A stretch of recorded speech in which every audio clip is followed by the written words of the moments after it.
I'm here with Thomas Chermack. Tom is a professor of organizational learning, performance, and change, and director of the Scenario Planning Institute at Colorado State University. He has studied and practiced scenario planning for 20 years, consulted on scenario projects with organizations worldwide, and published widely on the theory, practice, and benefits of scenario planning. He teaches courses on scenario planning as well as human expertise, evaluation and assessment, analysis in organizations, change management, and organization development. He is also the author of 4 books, 3 of which are on scenario planning, the last of which is a great book we're going to talk about in a minute. I should also say that I had the pleasure to co-author a few papers with Tom, so Tom has inspired me in a number of ways. So, Tom, thanks for joining me. Oh, it's my pleasure. Thanks for having me, Alex. It's always a pleasure to see you and Likewise, participate. absolutely. So, this book is really something. I like the fact that this is the first book on scenario planning that is not on scenario building, which is quite interesting. And I think you're really hitting the nail on the spot here because a lot of scenario planners say that 2/3 of scenario planning practice should be spent in using scenarios, only 1/3 in building scenarios. So this book actually has a great value because it's about using scenarios. And I can think of many reasons why you would want to write a book like this, from the lack of clarity in the literature about how to use scenarios to the fact that usually, unfortunately, a lot of these tools you're sharing in the books are considered the jewels of the crown of practitioners. But I want to ask, what is your motivation? Let's start from there. What is your motivation in writing using scenarios? That's a really important question. To go back to the beginning, when I started to learn about scenarios, I was obsessed with how do you create scenarios. For me, quite quickly, it became apparent that there were very different ways to create scenarios. And since my first book in 2011, it was published, Scenario Planning in Organizations. Prior to that, I had realized that there wasn't a lot of guidance about how to use scenarios once you have them. And I had studied a lot of strategic planning literature, and most of the strategic planning consulting projects I had been involved in resulted in a consulting team delivering a strategic plan. And I saw some real parallels with if we, as scenario planners, if all we do is deliver a set of scenarios, well, we haven't really done the job. So I was looking for, as you mentioned, that 1/3 of the time should be spent on building scenarios and 2/3 of the time spent on using them. There are clues in books by Kees van der Heyden, by Paul de Ruyter, by Woody Wade, but they don't really give you any kind of instructional guide for how to take it beyond, okay, we've created scenarios. So in some ways, the motivation for this book was to be entirely agnostic. Like, you know that I've encountered exchanges along the history of scenarios about methodological chaos. I've played in that realm. And I think we need to move beyond that, because what I'm trying to say in this book is it doesn't matter where your scenarios come from or what method you use to create them. What do you do with them now is what I'm trying to get at. Excellent. You know, I am of the same school of thought. And, at the end of the day, it's about also increasing the standard bar of the discipline, because if you lay out all those tools to use scenarios, as you did in the book, right, then practitioners will have to be careful about how to use them because they're all out there under the sun, right? So I like that a lot. So I want to make it clear, we're not going to go into all those tools that you shared in the book to use scenarios, but the book Sure. actually includes a lot of tools. So for the viewers who are not familiar with using scenarios, is not just about one framework. There is a number of ways to pick up on scenarios and to link it up with strategy or with financials. There is a number of ways, and you do share several ways to do that in your book. So I would say that perhaps the practitioner in me would then ask you like a given question, which is, how do I go about choosing the specific tool, right? Can you say a few words about how to choose the specific tools so that the client or the organization we work with is happy, without delving into the details of each method? I think chapter 4 of the book is probably the most important, and it generally outlines 7 approaches to how to use scenarios. So my experience has been, often there isn't an explicit purpose at the beginning of a scenario project, which probably sounds strange to most of our listeners, but it's true. Maybe it sounds like something we should do, but often there is not a specific articulated purpose. So there's an opportunity at the point when you have gone through the scenario development, scenario building process, regardless of whatever method you use. I'm not interested in that here. There's a logical point to pause and say, okay, what are we going to do with these scenarios? What do we hope to achieve? Now, I think Pierre Vac gave us a big learning opportunity to say there's 2 general categories. We can use scenarios to learn, generally, widely, explore, wonder, or we can use them to make decisions. But that means you have to have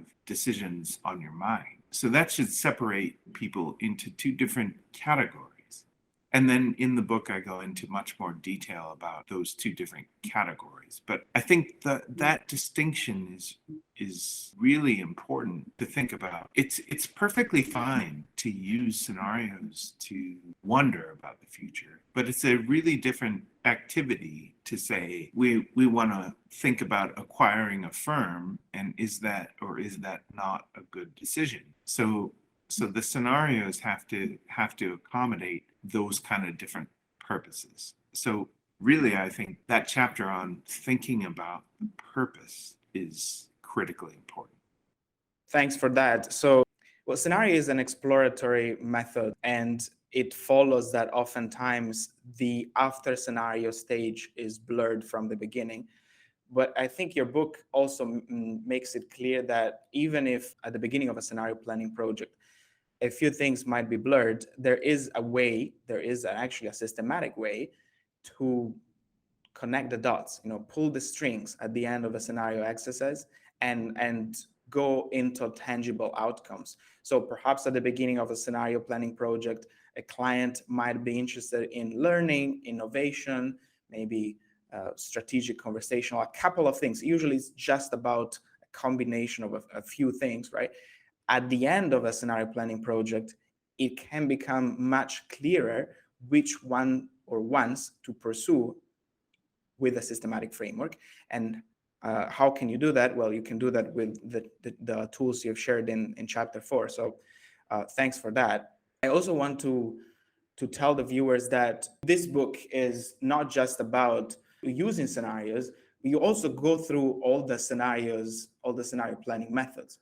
Yeah, I mean, there is a chapter that covers what I perceive to be the problems with strategic planning, and then coupled within that chapter is the problems with scenario planning.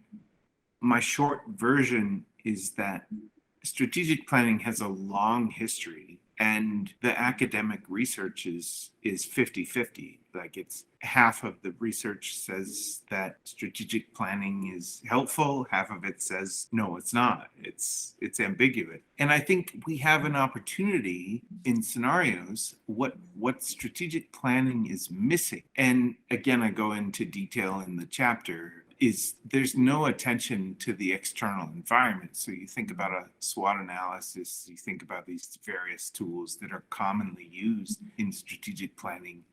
the essence is we are at X, we want to get to Y, we have to figure out how to get there. But that entirely omits the external environment, and that's what scenarios can bring. So it's interesting to me that strategic planning is pretty much an annual process for most organizations, but scenarios don't figure into that. And my ultimate aim is that scenarios could be part of the strategic planning process, and they should be done annually or maybe every 2 years. So I think there are a lot of criticisms. This book is not particularly polite. I think we have failed as strategic and scenario planners in certain ways, but I think we can correct that, and we've already started to, in ways that I also suggest in the book.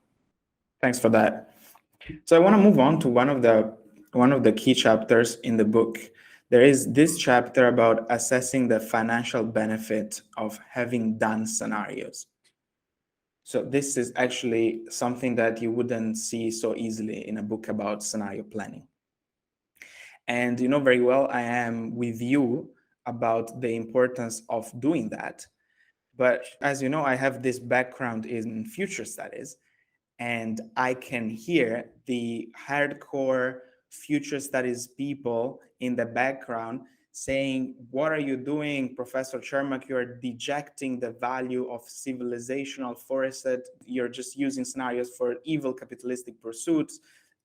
And all of that, right? I'm radicalizing and making it more extreme so that you can grapple with this enemy that really doesn't exist, but I'm just making it up for you to grapple with this potential criticism.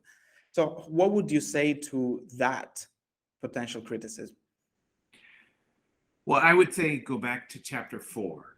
So what is the purpose? If you are looking for exploring the future, wondering, dreaming, asking, as Pierre and Case Van de Hayden, the what if questions, to be clear about that up front, you don't need a financial analysis for that. However, I've encountered many executives who, and I wrote it in the book, who've said, well, that was a really interesting exercise, but we didn't get anything out of it. So if I had had a clearer purpose of what they wanted to get out of it at the start, we maybe could have gone that route. And so there are 2 chapters regarding financial connections to scenario planning. There's no question in my mind that it has to be post hoc, because decisions are made maybe as an outcome of scenario planning, but they might take 6, 12, 18 months to take hold. I can give you anecdotal stories about companies that said, oh, we bought a firm. If we'd have done scenario planning before, we could have saved 20 billion. Companies that have said, we didn't buy a firm because there was no foreseeable benefit to that.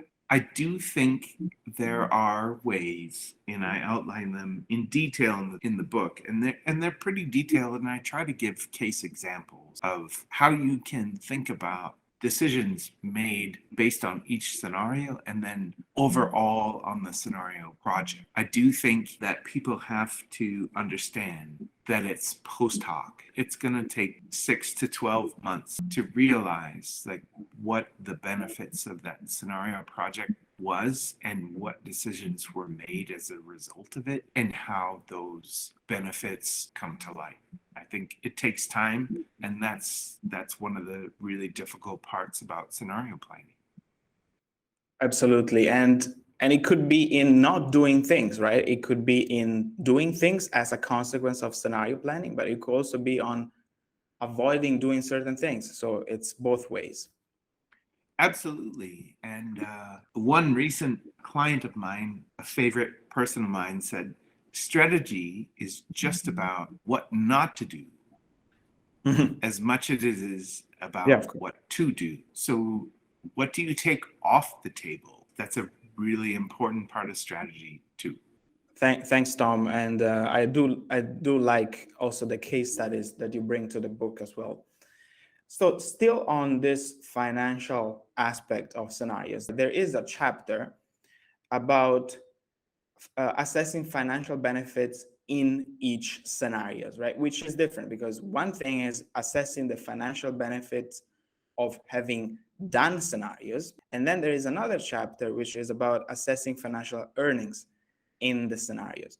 So I want to play the devil advocate here, and I hope you see that I'm doing this in good faith to, again, to not challenge you, but help you to conciliate with your potential and non-existent detractors, right?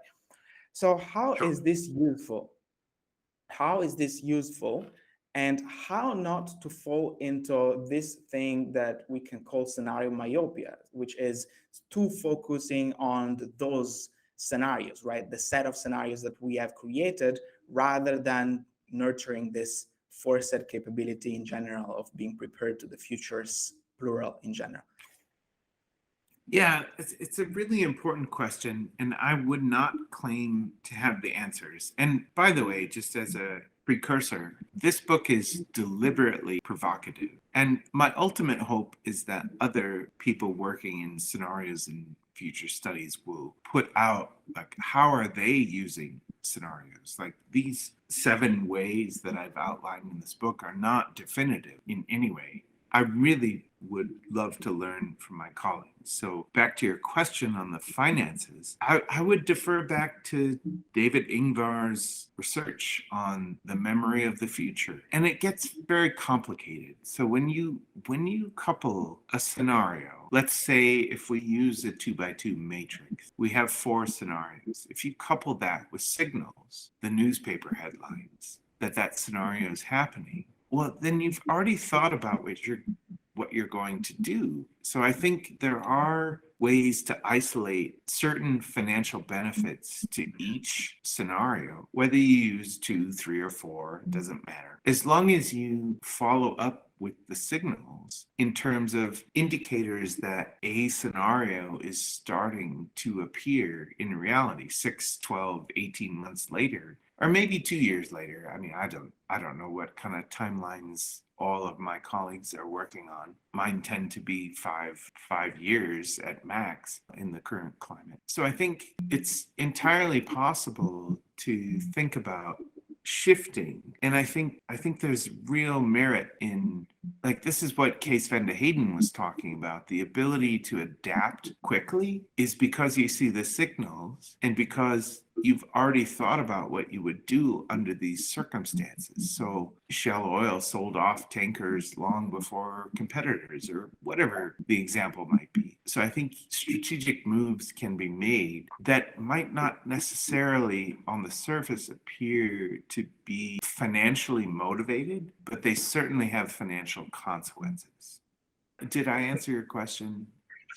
Yeah, I think you're going in the direction I was thinking, which is the two things are not mutually exclusive, right? You can have this foresight capability of being prepared to anything that happens because you experience those memories of the future on one hand, but you can also actually monitor scenarios and see where the signals are going. And so if one is actually occurring more than the others, they're not occurring 100%, they never occur 100%, but if one scenario is occurring more than the others, you can actually get some benefits out of it, some of which are financial. Yeah, I think I'm entirely with you there. I think the greatest utility of scenarios is they allow you to make decisions ahead of competition. And there are necessarily financial benefits to doing or not doing things that you understand because you understand the environment. The tuna environment, turbulence, uncertainty, those elements are so important.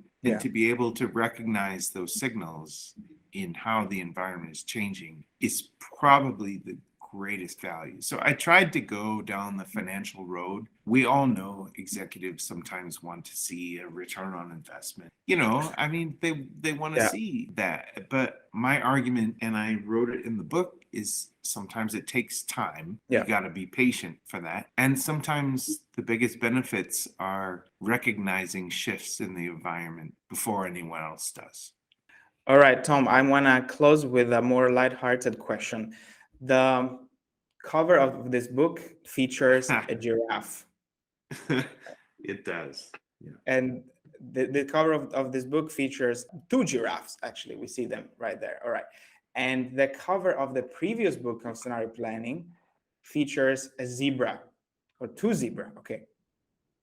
So I sense that there is a metaphor here that readers might be interested in. Why the animals?